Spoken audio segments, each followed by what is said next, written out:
Hello YouTube. Today is a super hot. Right now it's at 102 and going to be 104 later. That's what it is. I have a 2015 Honda Pilot, and this is going to be replacing bearing possible, but the guy who owned this car take to main mechanic. He said that one, it could be the VTM, the all-wheel drive transfer case that make that noise, and the other guy will say it could be the bearing. So I need to go test drive to see it is a bearing or it is the transfer case. Okay, so let's go test drive on that. This one have 64,000 miles only. So 25, 30, 40, you can hear the whining sound like airplane. If I pull to the left, a little bit more noise than the right side. So let's do a little bit more testing here.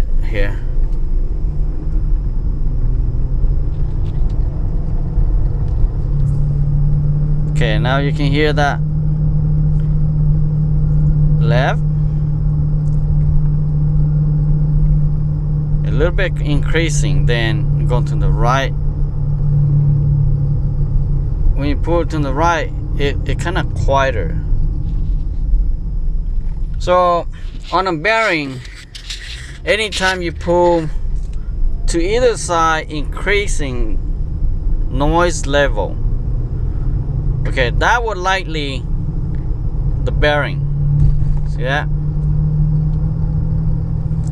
So on this right here, I would say that the driver's side bearing,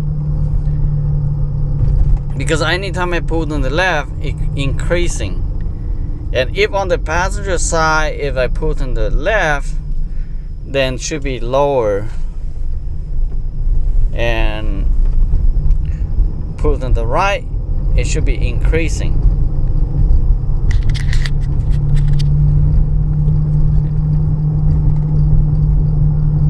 Okay.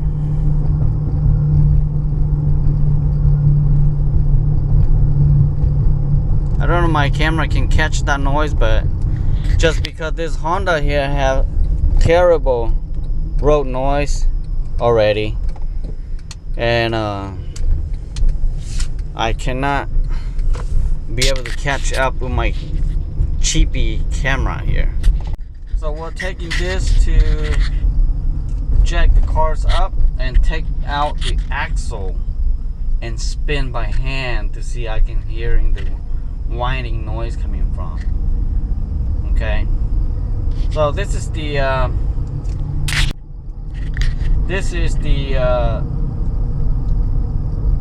second generation Pilot.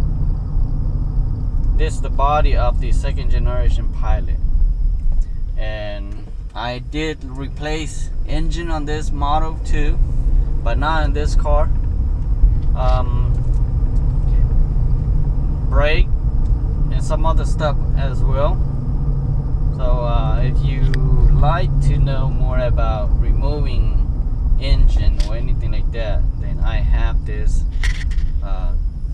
car that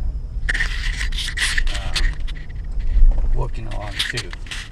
If this is two-wheel drive or rear-wheel drive, when you hear rumble noise like this, they have a play. If your seats are up and down this way like this, normally you can feel the bearings have a play, but on this, it does not have no play at all. Okay, no play.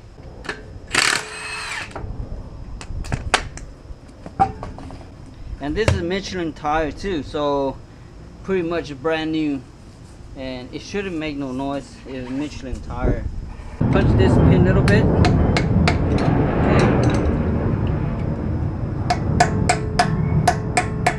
And the socket for that is 36 millimeter. Okay. Bolt right here is 24 probably, and down the back here is the same one. Pretty tight.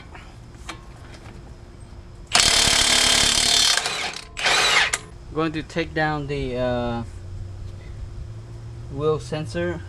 This right here.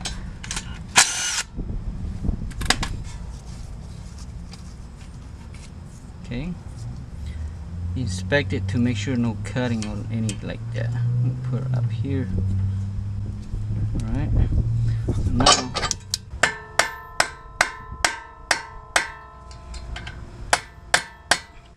okay, this bolt here is number 19.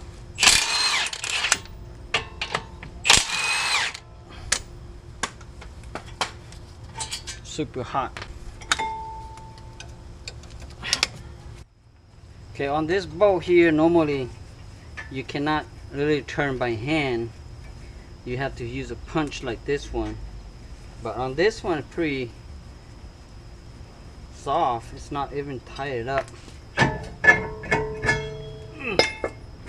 Hot, hot.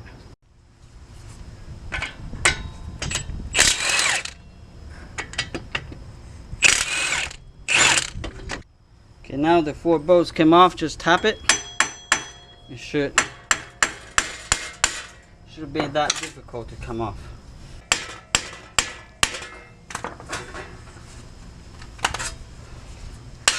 There. So I'm going to do a little bit cleaning. This is staying out.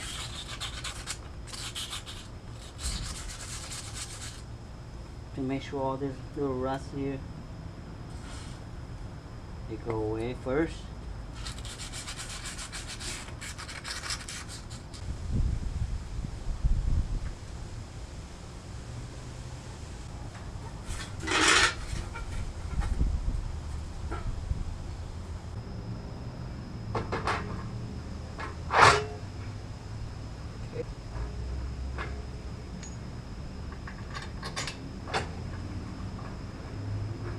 I'm not going to put my axle. I'm going to tie this first, and it requires about 81 foot-pound. You can put 80 foot-pound, 84, 85. Don't really matter.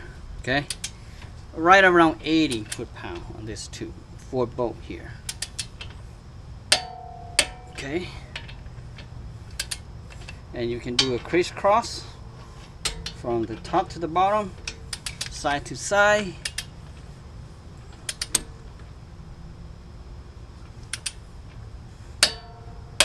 Okay. Alright, if you don't have a torque wrench, you can go renting one. Or you can fill it by hand. Make sure your wheel doesn't come off. That's all. Alright, that's just kidding. Okay. So now I'm done, so I need to put my axles in. Okay, the axles in. Closing down this axle nut a little bit.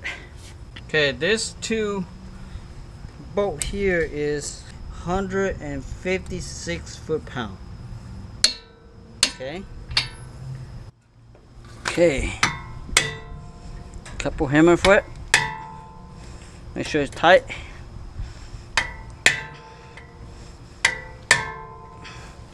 That's good enough.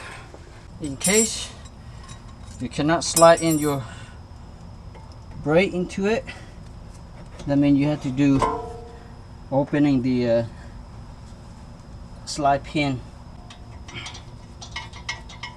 I'm going to put 100 foot-pound.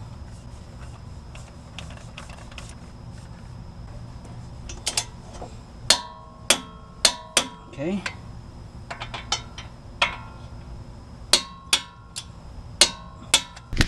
Now to torque this nut here, either someone press the brake or stick a screwdriver into slot like that, but inside here. So when it stops, it will stop right here, so it won't move that axle nut. So I'm going to do that.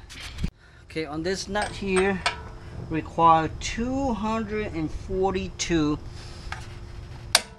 per pound. And that's it. Let's go test ride again. Okay, let's hit the road again to see that noise still there. Okay, before at this speed you should hear noise already, and now you don't really hear much. Okay, actually you don't hear nothing right now. Now the noise is not there no more. Okay, so wheel bearing is sometimes it's hard to identify if that noise is not really loud enough. Okay, now it's 40 mile per hour, 50 mile, 60 mile is not going to make any more noise because I got the right part and the right bearing to solve the problem. So if you know that if the bearing is not bad enough, sometimes it's hard to identify to see where that noise coming from. It could be something else, but normally if you increasing by just tapping your wheel like this and you are increasing the noise, the noise, I mean, definitely is the bearing. It cannot be your drivetrain, because most likely drivetrain is just consistently straightforward. It will keep the noise the same even though you try to a little bit twist your steering wheels on that. Alright, thank you for watching, and now you know how to do your wheel bearing. You don't have to press because this is come with the whole assembly. If you don't take the axle nut, if you don't take the caliper and all that stuff, then only for a bolt that you have to remove it. And very simple for this, and thankful Honda for it, because in the past most cars you have to press the whole bearing out, and this one I think you can press the bearing out too. The bearing itself costs about $40, and this complete whole unit costs about $145. If you look online, probably cheaper. Okay, and I know that if you buy from a local auto part, like normally in your town, it costs about $150, right around there. Thank you for watching. Don't forget to help me subscribe, and we'll see you guys next video. Bye bye now.